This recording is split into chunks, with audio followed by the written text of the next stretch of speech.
আসসালামু আলাইকুম শিক্ষার্থীরা। তোমাদের কৃষি উচ্চ ভর্তি পরীক্ষা আর মাত্র 7 দিন হাতে সময় আছে। আজকে দিন বাদ দিলে 6 দিন হাতে সময় আছে।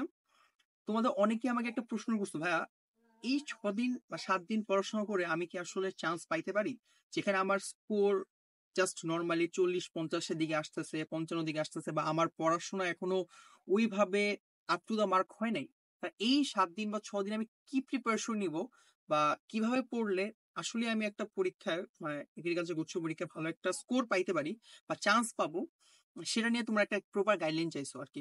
সো আমি আমার নিজস্ব কিছু পার্সোনাল ওপিনিয়ন শেয়ার করবো আজকে, যেটা আসলে আমি মনে করি তোমরা যদি এটা ফলো করো তোমাদের জন্য উপকার হবে, অ্যাটলিস্ট যারা কিনা এখনো ওই মানে বিলো কনফিডেন্সে আসো যে ভাই আমরা পারবো না, আমাদের হবে না। ফার্স্ট অফ অল, তোমার এটা আগে মাথায় সেট করতে হবে যে কত পেলে তুমি পরীক্ষায় চান্স পাবা। প্রশ্ন অন মানে যদি বলি, প্রশ্ন তোমাদের ইজি হয়, প্রশ্ন হার্ড হওয়ার চান্স অনেক কম, ইজি হবে। সো তোমাকে এই টার্গেট রাখতে হবে, তোমাকে অ্যাটলিস্ট পরীক্ষার মধ্যে সব নেগেটিভ প্রায়োরিটি সব বাদ দিয়ে হইলেও 70 মার্কের বেশি পাইতে হবে। কারণ তোমরা অলরেডি জানো তোমাদের এগ্রিগুচ্ছের জন্য যে জিপিএস সিস্টেম এটা প্রচন্ড বাজে। তোমাদের যারা এসসি এবং এইচএসসি তে কম নাম্বার পাইছো, তাদের ওইটা আসলে খুব বাজেভাবে ইফেক্ট করে মেইন এক্সামের সময়। দেখা যায় যে দুইটা পরীক্ষার কম নাম্বার পাওয়ার জন্য তোমার জিপিএ তে টোটাল জিপিএ মার্কের মধ্যে তুমি 1 mark, 1.5 mark, 2 mark as usual কম পেয়েছো, বা 3 মার্কও কম পেয়েছো, যেটা তোমার ওই মেইন ইফেক্ট মেইন নাম্বার সাথে যখন যোগ হয় তখন সিরিয়ালটা অনেক পিছিয়ে চলে যায়। কারণ আমরা জানি 1 মার্ক, 2 মার্ক, 3 মার্কের জন্য সিরিয়াল অনেক এদিক সেদিক হয়। সো তোমার টার্গেটই থাকবে ভাই আমি যেমনি হোক 70+ কারেক্ট করব, 70+ নাম্বার আমি যেমন হোক পাবো, আমার নেগেটিভ নেগেটিভ সব বাদ দিয়ে হইলো অ্যাটলিস্ট 100 মার্ক এমসিকিউর মধ্যে। এখন তোমার পরীক্ষাটা হবে হলো 100 নম্বরের 60 মিনিটের মধ্যে, যেখানে তোমার biology 30 mark, physics 20, chemistry 20, math 20 এবং ইংলিশ 10। এখন আমি যতটুকু ভুল না করি তোমাদের প্রথমেই থাকে হচ্ছে বায়োলজি 30টা এমসিকিউ। এখন বায়োলজি নিয়ে আমার একটা এক্সপিরিয়েন্স শেয়ার করি। আমি মেইন পরীক্ষা আমি যখন অ্যাডমিশন দিছিলাম তখন আমি অ্যাকচুয়ালি বায়োলজি খুব কম পারতাম।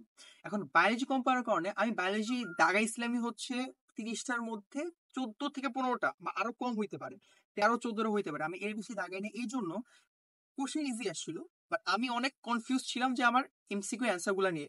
2টা অথবা 3টা এমসিকিউ অ্যান্সার নিয়ে আমি সবসময় প্রতিটা কোশ্চেনই আমি কনফিউজ ছিলাম, এটা হইতে পারে অথবা এটা হইতে পারে।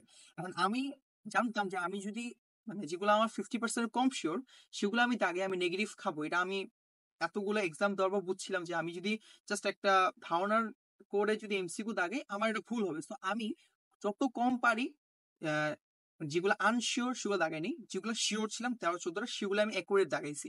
আবার অন্য সাইড দিয়ে আমি এটা মোটামুটি ক্লিয়ার ছিলাম যে আমার ফিজিক্স, কেমিস্ট্রি, ম্যাথ খুব ভালো কনসেপশন কনসেপ্ট আছে, আমি এটা খুব ভালো পরীক্ষা দিয়ে আসতে পারবো এবং অ্যাকচুয়ালি আমি সবগুলো পারতেও পারি, এরকম একটা কনফিডেন্স আমার মধ্যে ছিল। এখন তোমরা যারা বায়োলজি কম পারো তাদের কাজ হবে বায়োলজিতে যে টপিক গুলা থেকে বেশি বেশি প্রশ্ন আসছে সেই প্রশ্নগুলা খুব ভালো করে সলভ করা, সেই টপিক গুলা ক্লিয়ার করা। কারণ এগ্রিকালচার হচ্ছে প্রশ্নগুলো একদম হুবহু ওই টপিক গুলা থেকে প্রতি বছর প্রিভিয়াস ইয়ারের প্রশ্ন থেকে ওরা দিয়ে দেয়। আর তুমি যদি বায়োলজি অ্যাকচুয়ালি ভালো হও, তাহলে তো ভাই তোমার আর টার্গেটই থাকবে যে 27, 28, 29, 30, মানে 30-এ 30 যদি পাইতে পারো সেটাও খুব ভালো, আলহামদুলিল্লাহ।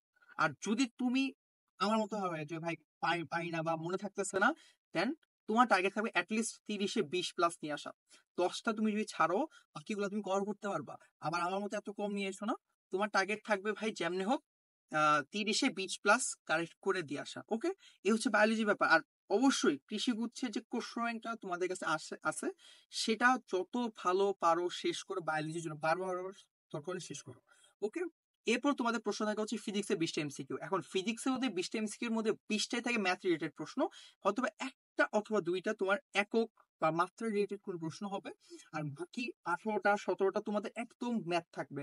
এখন আমি তো অলরেডি তোমাদের সাজেশনস দিয়েছি ফিজিক্সের জন্য, তোমরা কি করবা ওই সাজেশনস থেকে তো একটা চ্যাপ্টার তুমি ধরলাম তাপগতিবিদ্যা। এখন তাপগতিবিদ্যার আমি দেখবা যে কিছু টাইপ আছে, 3টা অথবা 4টা টাইপ, যেখান থেকে প্রশ্ন প্রতি বছর একবার করে হলেও আসছে। আগে ওই টাইপ গুলা পড়বা। এখন তুমি এই টাইপ গুলোকে ভাগ করো, ভিডিওটা দেখে অ্যাটলিস্ট টাইপ গুলোকে ভাগ করবে হবে যে সবচেয়ে বেশিবার এমসিকিউ আসা প্রশ্ন, মিডিয়াম লেভেলে এমসিকিউ আসা প্রশ্ন, একটা হচ্ছে একদম কম আসছে 1বার অথবা 2বার আসছে এরকম টাইপের প্রশ্ন, টাইপ গুলা। সো তুমি কি করবা, যেগুলো সবচেয়ে বেশিবার টাইপ থেকে প্রশ্নগুলো আসছে সেগুলো খুব ভালো করে পড়ো, যেগুলো মিডিয়াম লেভেলের প্রশ্নগুলো আসে মানে মোটামুটি আসছে সেগুলা ভালো করে পড়ো, আর যেগুলো একদম কম আসছে সেগুলাকে আপাতত স্কিপ রাখো। দেখবা যে তোমার ফিজিক্স পড়া শেষ করতে সর্বোচ্চ 5 থেকে 6 ঘন্টা লাগবে। আমি এটা বেশি বলছি, এত সময় লাগার কথা না। তুমি জাস্ট ওই টাইপগুলো মনোযোগ দিয়ে ক্লিয়ার করে যদি এমসিকিউ সলভ করো, তোমার সর্বোচ্চ 5 থেকে 6 ঘন্টা অথবা 7 ঘন্টা বড় জোর লাগতে পারে, এই বেশি সময় লাগবে না। অর্থাৎ তোমার 1 দিনের আগে তুমি ফিজিক্স শেষ করতে পারতেছো। দেন প্রশ্ন ব্যাংক তো সলভ করতে সাথে সাথে এটা তোমার হচ্ছে তোমার ফিজিক্সটা দ্রুত শেষ করার একটা ওয়ে। আর তখন এই সময়টার মধ্যে বাকি তুমি 1 ঘন্টা 1.5 ঘন্টা তুমি বেশি বেশি করে এমসিকিউ পরীক্ষা দিলা, শর্ট শর্ট এমসিকিউ পরীক্ষা দিলা, যেটা তোমাকে একটা কনফিডেন্স লেভেল বুস্ট আপ করবে। ওকে, এটা গেল ফিজিক্সের ব্যাপার।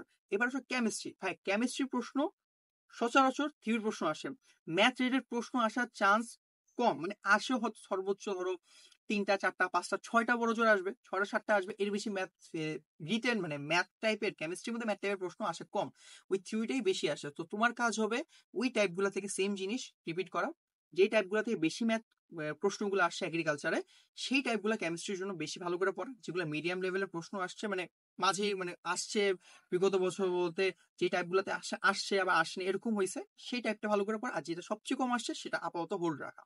এভাবে কেমিস্ট্রি তুমি ভালো করে শেষ করতে পারো এবং হচ্ছে কোশ্চেন ব্যাংকটা সলভ করো। এবার আসো ম্যাথ। হ্যাঁ, ম্যাথ প্রশ্ন ওরা বড় লেভেলের প্রশ্ন দেয়, যেগুলা বড় টাইপের ম্যাথ ওরা সেগুলাই দিয়ে দেয় যাতে তোমার টাইম কনজিউমিং হয়, তুমি যাতে পরীক্ষা হলে আটকে যাও। এর জন্য তোমার কাজ হবে পরীক্ষা হলে গিয়ে অবশ্যই ম্যাথ সবার শেষে দাগানো। ম্যাথ সবার শেষে দাগাবা, দেখবা যে তোমার অ্যাটলিস্ট তুমি কম বেশি হইলো মানে তোমার প্রেশার থাকবে না, বাকিগুলো তুমি দাগায় ফেলছো, তোমার প্রেশার এখানে কম থাকবে ম্যাথ যদি তুমি শেষে দেখাও। আর ম্যাথে কিছু স্পেসিফিক চ্যাপ্টার আসছে, যেমন ধরো সরলরেখা, ইন্টিগ্রেশন, ডিফারেন্সিয়েশন, জটিল সংখ্যা, কোনিক্স, এই যে 5টা 6টা চ্যাপ্টার নাম বললাম না, এখান থেকে স্পেসিফিক টাইপগুলা থেকে স্পেসিফিক এমসিকিউ গুলা বারবার বারবার করে আসে। তোমার কাজ হচ্ছে ভাই ভিডিওটা দেখো, সাজেশনস ভিডিও দেখে ওইখান থেকে যে টাইপগুলা থেকে তোমার প্রশ্নটা বেশি আসছে জাস্ট ওই টাইপগুলা একটু ভালো করে ক্লিয়ার করো, সূত্র হোক কনসেপ্ট হোক যা পারো যত দ্রুত পারো শেষ করো। আমি আশা করতেছি এই 3টা অথবা 4টা সাবজেক্ট পড়তে তোমাদের সর্বোচ্চ কতক্ষণ লাগতে পারে বলতো? 2 দিন লাগবে। এই যেটা যেভাবে বললাম পড়তে সেভাবে পড়তে তোমার 2 দিন লাগবে, কোশ্চেন ব্যাংক সহ পড়তে সর্বোচ্চ 2 থেকে আড়াই দিন লাগবে, এর বেশি সময় লাগবে না। আর বাসায় বেশি বেশি করে শর্ট শর্ট এমসিকিউ প্র্যাকটিস পরীক্ষা দাও, যে ভাই হ্যাঁ আমি 10 মিনিটে 20টা এমসিকিউ সলভ করতেছি বা 15 মিনিটে 30টা থেকে 35টা এমসিকিউ সলভ করতেছি, এভাবে সলভ করো, তোমার টাইম ম্যানেজমেন্টটা তুমি বার। আর শেষে হলো ইংলিশ।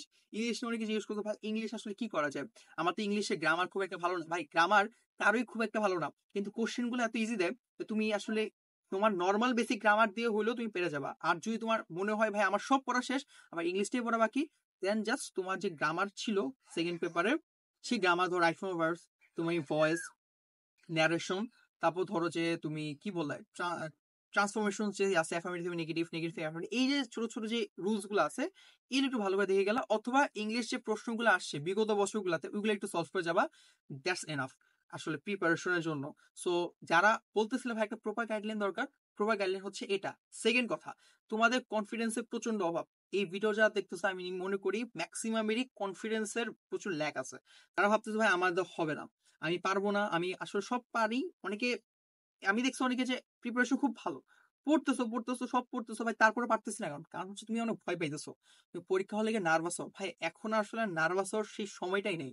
তুমি এতগুলো অ্যাডমিশন এক্সাম দিয়ে আসছো, সেই ডিসেম্বর থেকে তুমি দেওয়া শুরু করছো বিউপির এক্সাম, সেখানে আজকে এই এপ্রিলে আসছো তুমি, যে মাঝে medical exam, Dhaka university exam, বুয়েটের পরীক্ষা, রুয়েট চুয়েট সবকিছু পরীক্ষা দেওয়ার পর তোমার যদি এখন মনে হয় ভাই আমি নার্ভাস হচ্ছি, তাহলে আসলে কিছু বলার নেই। কারণ যারা নার্ভাস হবে না, যারা কনফিডেন্সের সাথে 75টা 70+ একদম কারেক্টলি নাম্বার নিয়ে আসতে পারবে, তারাই পরীক্ষায় গিয়ে চান্স পাবা। ঠিক আছে, এই একদম সহজ সত্যি কথা। প্রশ্ন কঠিন হলে সেটা ভিন্ন কথা, প্রশ্ন কঠিন নাম্বার কাটমার্কস অবশ্যই কমবে, কিন্তু প্রশ্ন যদি সোজা হয়, প্রশ্ন সোজা হলে গত বছর সেটা হয়েছে, প্রশ্ন এত সোজা দিয়েছে যে তোমার যারা 70 পাইছে এবং যারা জিপিএ কম তারাও গিয়ে ওয়েটিং এ আসে। তো এইটাই, এটা করা যাবে না। তো তোমার মাইন্ডসেট থাকা লাগবে ভাই আমি এইভাবে পড়াশোনাগুলো করবো, হজবরল হবে, সব পড়া লাগবে না। অনেকে বলবো ভাইয়া তুমি তার বই থেকে চ্যাপ্টারটা পড়ো তাহলে তুমি 5-6টা এমসিকিউ পাবা, অনেকে বলে ভাইয়া তুমি ডিফারেন্সিয়েশন চ্যাপ্টারটা পড়ো তুমি 3টা 4টা এমসিকিউ পাবা। আসলে কি এখন তো এই পুরো চ্যাপ্টারটা পড়ার সময়ও তোমার হাতে নেই, তুমি কিভাবে পড়বা? তোমার কাছে আমি টাইপগুলো দিয়েছি, টাইপগুলো দেখো, সেই টাইপগুলার যে বেশিবার আসছে সেই টাইপগুলো পড়ো, তাহলেই তো হয়। তাহলে হয় না, এত গুছানো দেওয়ার পরও তোমরা অনেকেই দেখবো যে ভাইয়া তোমার পড়বা না, তোমার গাফিলিত করবা।